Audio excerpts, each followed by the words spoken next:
शुक्ल पक्ष पौष पुत्रदा एकादशी पालना। हिंदी पंचांग का ये दिन सिर्फ एक तिथि नहीं बल्कि इतिहास के पन्नों पर स्वर्णिम अक्षरों से लिखा गया एक पूरा कालखंड बन गया, जब भक्ति और आस्था का अनोखा मेल हुआ। चारों दिशाओं से हुए शंखनाद ने हर किसी की आस्था और भक्ति को मूर्त रूप दिया।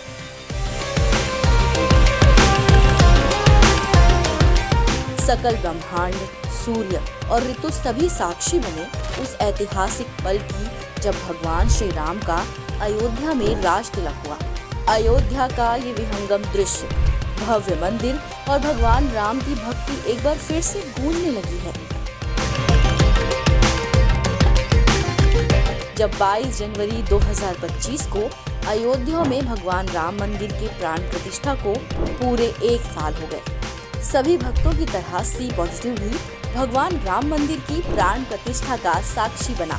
और अब मंदिर के प्राण प्रतिष्ठा के 1 साल के उत्सव को हम सब फिर से एक बार हर्षोल्लास के साथ मना रहे हैं। इसीलिए हम अपने व्यूअर्स के लिए लेकर आए हैं भगवान राम से जुड़ी कुछ अनोखी और खास बातें, जिसके बारे में कम लोग ही जानते हैं। हम में से हर किसी ने बचपन से ही भगवान राम का नाम हर जगह सुना होगा।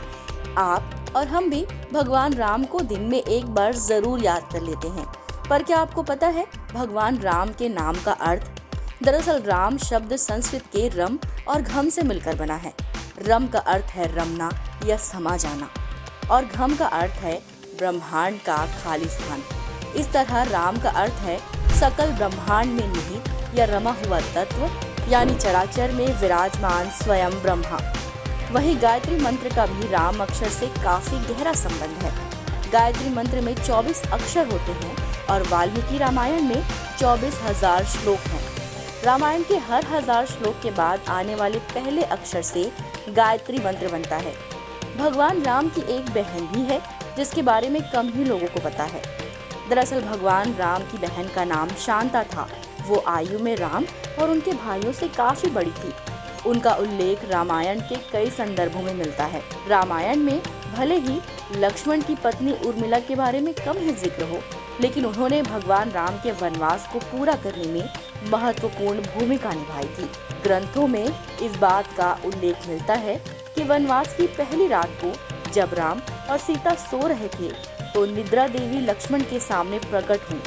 उस समय लक्ष्मण ने निद्रा देवी से अनुरोध किया कि उन्हें ऐसा वरदान दिया जाए कि वनवास के 14 वर्षों के दौरान उन्हें नींद न आए, वो अपने प्रिय भाई और भाभी की रक्षा कर सके। निद्रा देवी ने कहा कि अगर लक्ष्मण के बदले 14 वर्षों तक कोई और सोता है तो उनकी समस्या हल हो जाएगी। इसके बाद लक्ष्मण की सलाह पर निद्रा देवी लक्ष्मण की पत्नी और सीता की बहन उर्मिला के पास पहुंची।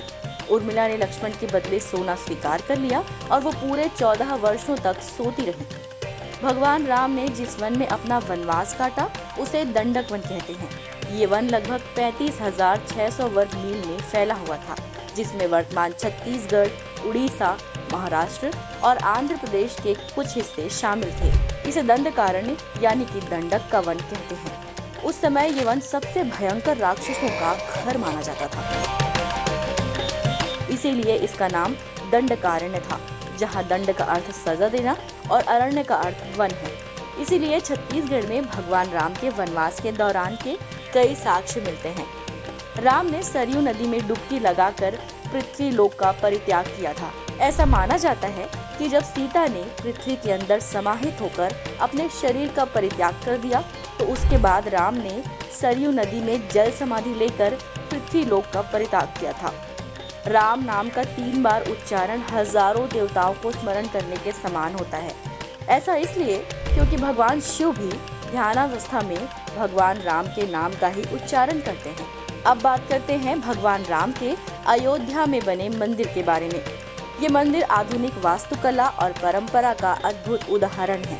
आज के मंदिर का निर्माण 2.77 एकड़ भूमि पर किया गया है। इसे राजस्थान के गुलाबी बलुआ पत्थरों से सजाया गया है। मंदिर के गर्भगृह में भगवान राम की भव्य प्रतिमा स्थापित है। मूर्ति और सूर्य तिलक मूर्ति का डिजाइन ऐसा है कि यह सूर्य की पहली किरण सीधे रामलला के तिलक पर पड़ती है। यह अद्भुत ज्योतिषी गणना और वास्तुकला का उदाहरण है। भवन निर्माण की प्रक्रिया में लगभग 10,000 से ज्यादा कारीगरों ने हिस्सा लिया। इसमें पारंपरिक तकनीकों और आधुनिक तकनीकों का मिश्रण किया गया है। राम मंदिर की पहली वर्षगांठ केवल एक ऐतिहासिक घटना नहीं, बल्कि भारतीय संस्कृति और पुनर्जागरण का प्रतीक भी है। ये मंदिर जहां हमें केवल आस्था का केंद्र प्रदान करता है, वहीं ये भारतीय समाज की एकता और सांस्कृतिक धरोहर, आध्यात्मिक उत्थान का प्रमाण भी है। छत्तीसगढ़ से अयोध्या तक राम की कथा हमारे जीवन को प्रेरित करती है और उनके आदर्श हमें सही राह दिखाते हैं। आप सभी को सी पॉजिटिव की तरफ से राम मंदिर की पहली वर्षगांठ की शुभकामनाएं। जय श्री राम।